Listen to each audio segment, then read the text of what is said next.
Hello everybody and welcome to your Every Other Day vlog with Andy with Be Libre. Look how nice it is outside. Oh my goodness, no snow. There's the sun. It's a beautiful day. I shouldn't even be wearing this. It's so hot now. It's like in the 60s out here in Nebraska. This is what I'm talking about. This is the good weather I'm talking about. The other thing that we're talking about today is accredited investors. If you do not know what this means, it's likely because you haven't tried to invest in the legacy financial system.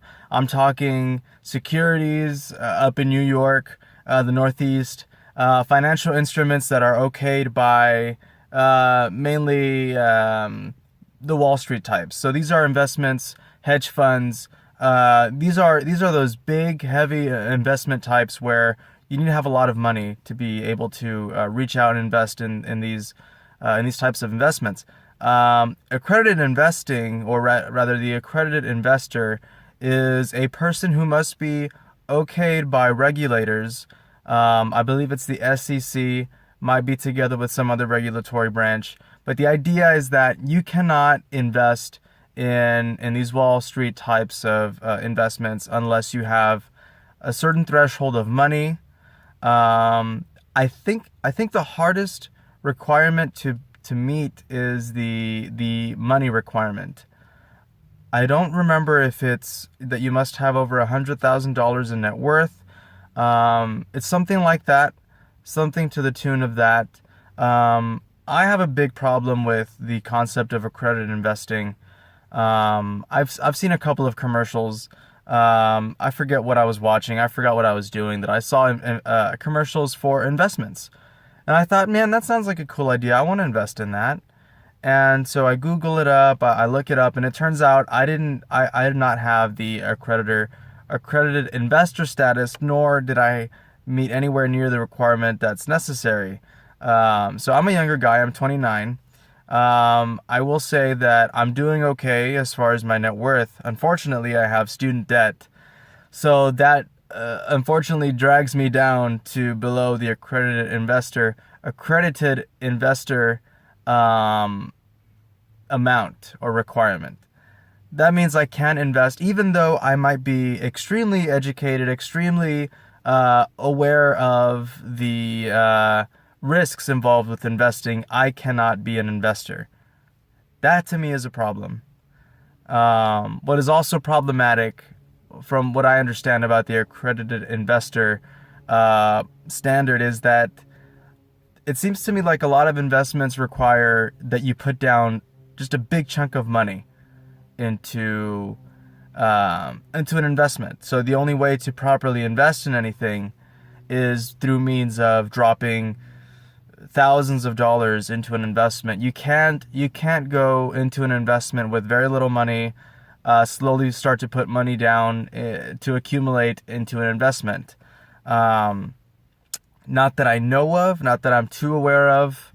I understand that there's stocks. Apps like Robinhood have really made it easy and accessible to buy stocks online. I suppose millennials and generation, what is it, Zers, Xers? I'm not sure what the generation following mine is. I know I'm a millennial, but I think it's Generation X. We'll go with that. So the idea that there's not a lot of avenues for putting in little amounts of money into investments is problematic to me. And it should be problematic to everybody. Because money in the bank doesn't do what it used to do. So compound interest used to be taught to me in high school as the end-all be-all for investments. And not a lot of investments do that anymore. And I'm referring mainly to banks. When you open a bank account and you put any money into savings, what do you think that money's doing? What it's doing is it's losing value over time. Inflation is the thing. There's constantly going to be a drop, or rather a lowering of the total value of dollars that you have in your bank account. I know you have $1,000 in the savings account, but I can promise you it's going to buy you less gas, it's going to buy you less milk every year that passes. And that's unfortunate. And those $1,000 could be working for you, or they could be in an investment, greasing the wheels of your economy, and not just doing nothing in a bank account. So a little segue here. I received a message from somebody named Matt. I really appreciated this message. It was on the Mark Blythe vlog that I put out a couple days ago. I believe it was either right after or right before the bar. The bar really messed me up, guys. Two months went by like nothing. I guess that's the way time goes when you're on a time crunch. But yeah, that Mark Blythe episode, I got a long message, and it was well thought out.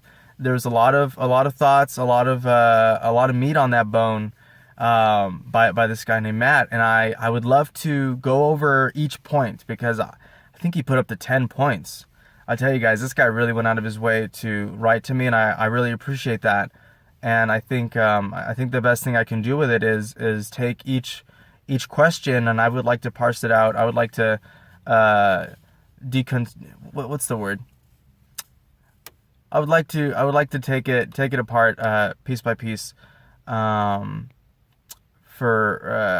one point or one question will be taken apart one vlog at a time. It's fantastic. Thank you, Matt. You've given me 10 vlogs worth of awesome content. I really like the idea of somebody giving me their perspective, their opinion, and then being allowed to respond with my own opinions, my own thoughts. It's fantastic. So again, Matt, thank you so much for reaching out and putting out that message. I'm pretty sure you put a lot of work into it. It wasn't a paragraph long at all. So thanks again for that. So yeah, getting back to the point of accredited investing, this is really why cryptocurrency is so exciting to me, guys.